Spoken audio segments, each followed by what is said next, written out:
Wala ko kapasa sa ako niya site. I missed 2.1 points. Alam mo? Then I did not take it. Paano ko na-explain? I'm older, but nakakabalo, no? Sa I have my master's way back 2021 during pandemic. I have my civil service, professional eligibility, 2003. Ano pa? I have my NC code.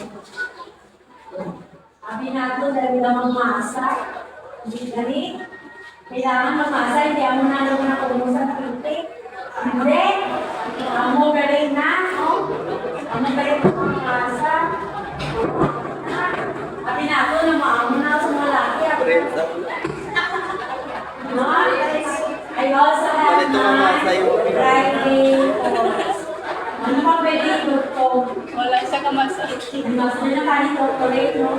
Pero mas kailangan ko ng eskwela sa doctorate ko class. Doctor na ko. In the sense na basta pag-abot na sa finals, tigpasa na sa grade, maging doktor na si Ma'am Jo. Kaya na ka. May aral sang present, pero mentally absent, pag-abot sa exam lang ako na. Kaya nung tunangan, hindi ko na mapupuwan para makasa. Tututuan lang last 20. Di ba? In my own little way, I become a doctor.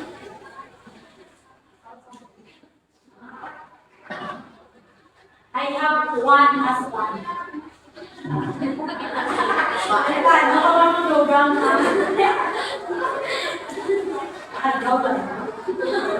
I have my husband is in Pinapawan. So we are a product of LDR. What is LDR? Ano sa mga LDR? So we are in LDR status for 19 years. 19 long years.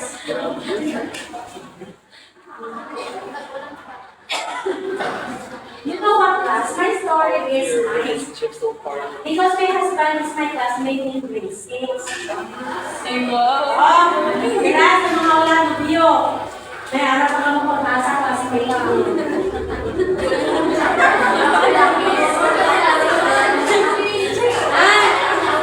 You still have the chance. Ay, tayo mo classmate. Boy si Angel, boy. I was broken-hearted with my Pag-desisyon ka? third boyfriend. Kaya ko siya ng asawa ko. Kaya nagsabot-sabot na. Dili ko kayo parang dito mo talaga. So, nagsabot-sabot kami luwa. By year 2003, magkasuway na kami. Ay 6 years naman yung relasyon.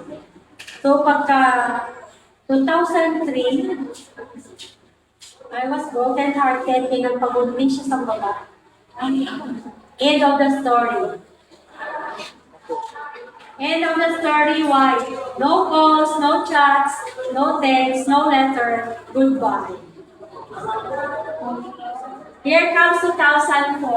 I was already working sa Acer. By the way, class, I was